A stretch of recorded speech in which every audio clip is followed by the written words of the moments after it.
I want to make sure this is clear, okay?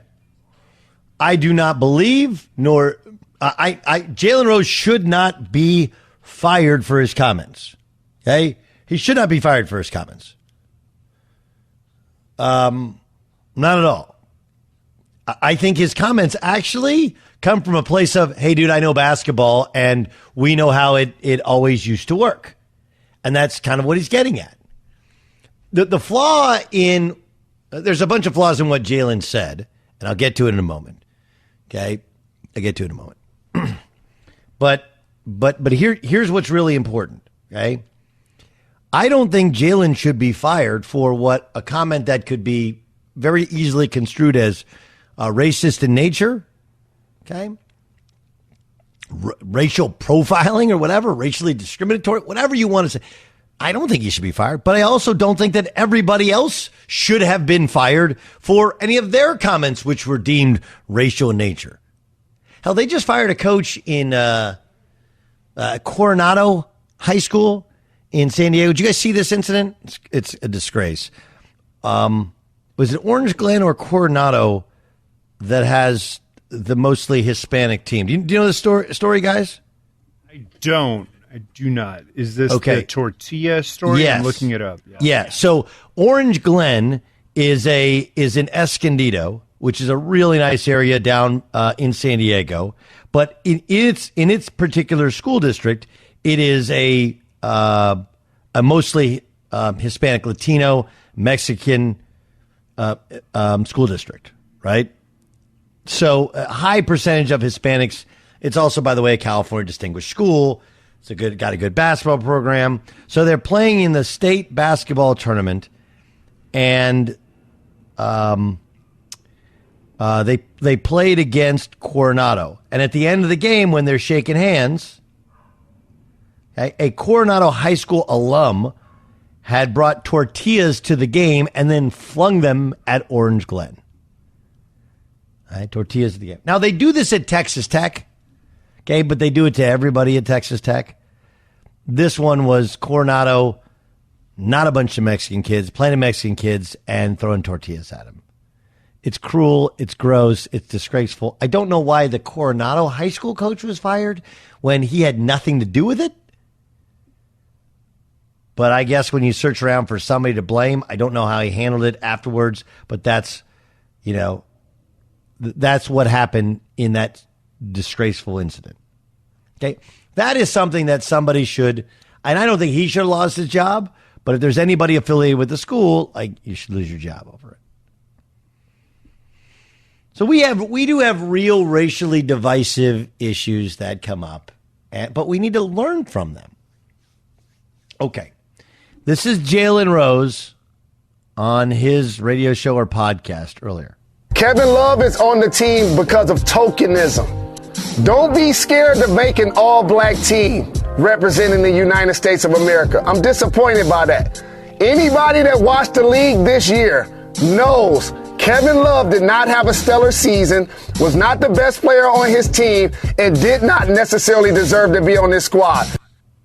We said did not necessarily deserve to be on the squad, and it's tokenism. So what he's saying is look, they didn't want to send an all-black team, so they picked the best white guy they had, and they took Kevin Love.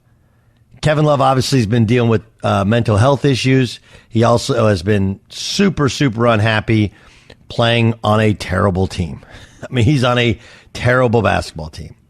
Kevin Love's a longtime NBA vet, going back 4 years ago, and I believe that was with LeBron. He shot 41.5% from three. There have been years in which he was a walking double-double. This was the first year in which there was a tremendous fall-off. He didn't have a particularly good year. None of what Jalen said is inaccurate. Right? But I do think that Jalen, it's a topic. It's a thought. Right? I was the coach's son when my dad was an AAU coach. It's really hard to be the coach's son. Because you got to be 1.5 times better than everybody in practice. And even better than people win games, because if not, people are like, man, the coach's son, that's why he's playing. I get it. When you're the white guy, I get it. Look, if you think that racial stereotypes only are negative towards black people, like, you're not paying attention. And none of it bothers. If I walk into a gym, right? Walk into a gym, everybody's going to say, shooter! If you don't know me, you'll go, shooter! Get up on him. If you're a white player in the NBA and you get on a wing, you're going to get ISO'd to death. You're going to have to prove above it that of any other young player that you can guard somebody.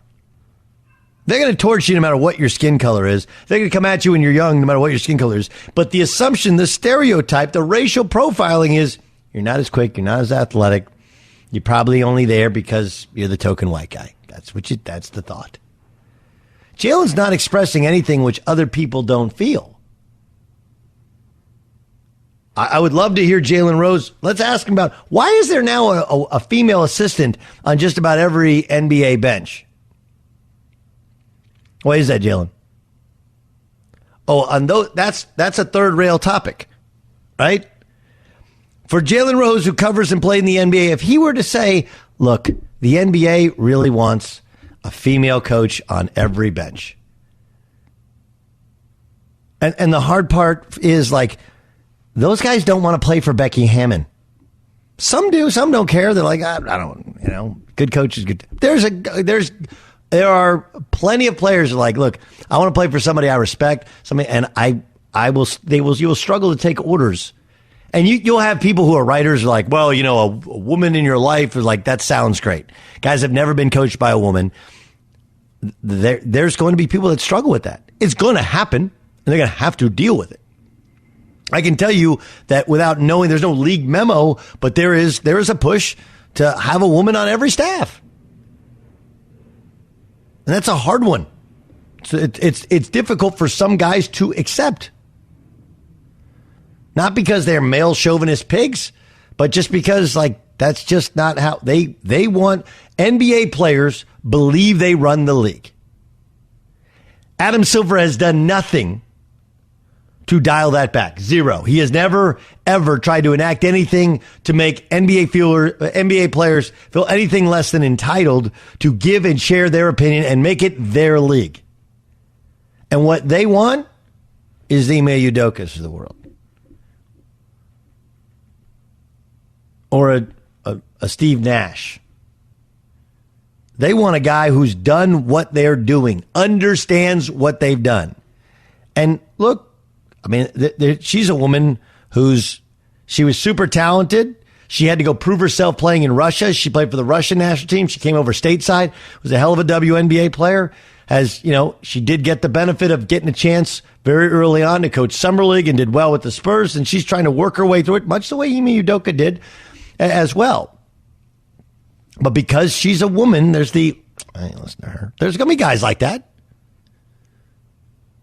There's a feeling of tokenism, but he would never mention that because there's never any pushback. There's never any pushback if you say something about the white male. And that's okay. That's okay. That's just the way it's always been and probably will continue to be. Right? I mean, there's the Kevin Huerter, who, of course, is playing for the Atlanta Hawks. He had the great Game 7. And you look on social media, there are dudes clowning Kevin Huerter about his lack of swag in comparison to Trae Young. Which, I mean, it's racial in nature, but it's not because it's basketball and we're all in on it and get it and nod our heads. So why can't that work both ways? So I guess what I'm saying is, instead of thinking about firing Jalen Rose for what he said, which is an absolute topic of discussion.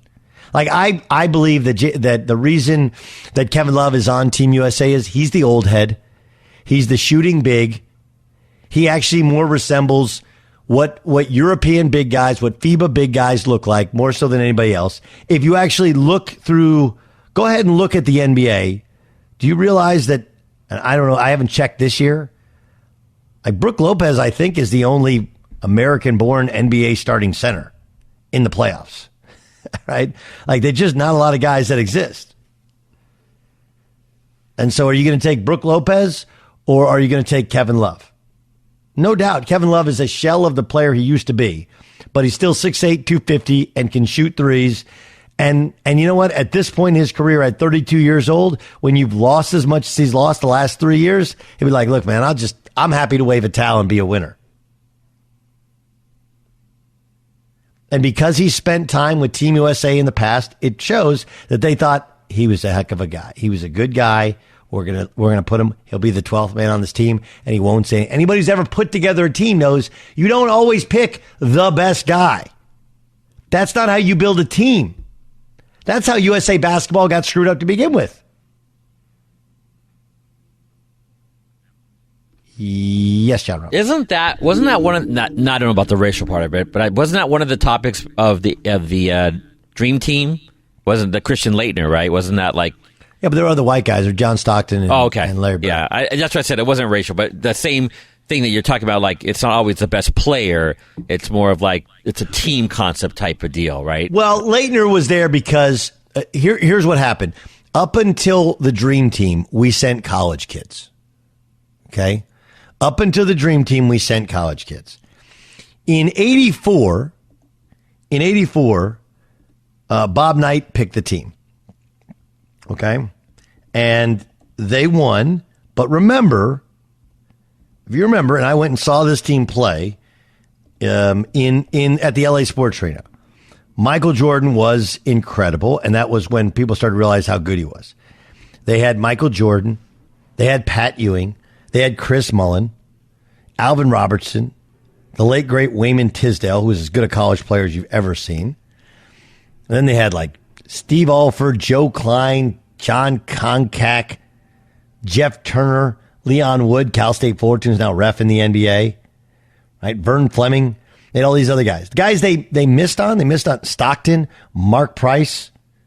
What was the buyer? You can help me. Wisconsin, maybe Stevens point Terry guard. Porter. Terry Porter was. Charles Barkley tried out for that team. They missed on. There was a bunch of guys. There was very controversial that Bob Knight got to pick who he wanted, and he took Steve Alford, who was just a freshman in Indiana, right? So in 1988, John Thompson, the late great John Thompson, was the coach. So in 1988, they went to Seoul, South Korea, okay, and they got beat by. I think the Yugoslavian team, right? Or no, they get beat by the Russian. I'm trying to think who they got beat by. They got beat, the Soviet Union beat them 82-76. That's why we got out of it. Why we put the pros in there. Because the Russians had the Lithuanians. Remember, Lithuania was part of Russia then.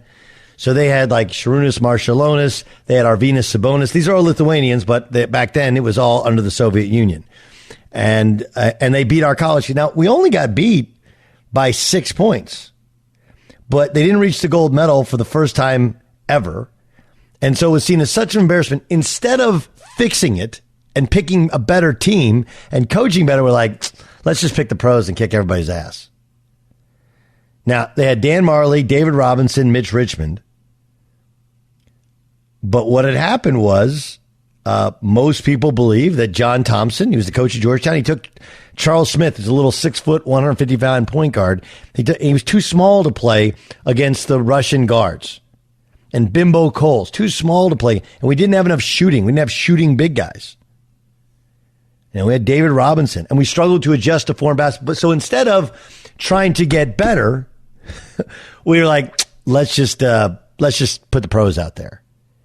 And to appease the college basketball coaches that had put all that time into USA basketball, they're like, they did have a token, but it was a token college guy, and it was Christian Laettner. Christian Laettner had about as good a college career as anybody's ever had in human existence, right? He went to, I think, 4 Final Fours. He won back-to-back national championships, and he was the player of the year. So he was a decorated, and, oh yeah, by the way, as a shooter, he could definitely play in that style of basketball. So, anyway, Does that answer your question, Ramos? It does, yes. Buyer, what do you think? Well, I don't even know if Kevin Love makes the team if everybody commits. I don't. The point being is, I mean, I don't think that was what Team USA was looking for. Like if everybody committed to play on the team, LeBron, Anthony Davis, Steph Curry, do they get down to the names where we're just wondering if they invited him because they knew he was going to show up? Is that what you're saying? Well, I'm just saying, like, is this the argument that we're going to make when if everybody was available, would Kevin, like, if everybody was available, LeBron Kevin Love would be on that team. No. Correct. And that's like the point of it. Like, there's about 10 or 15 guys that are saying thanks, but no thanks. So now you're trying to fill out a team, figure out different ways. And Kevin Love happened to be one of the guys to make it, but he wouldn't have made it if everybody would have just committed to the team. So I just want to point out that ESPN studio crew is Jalen Rose, who just said this. Jay Will, who had his own. First, he had a back and forth with Kevin Durant, where Kevin Durant said he made something up, and then he had his deal on Twitter yesterday. And then their host didn't vote for Anthony Davis on first team, first, second, or third team All NBA. That's their studio crew. Got to do better. Yeah.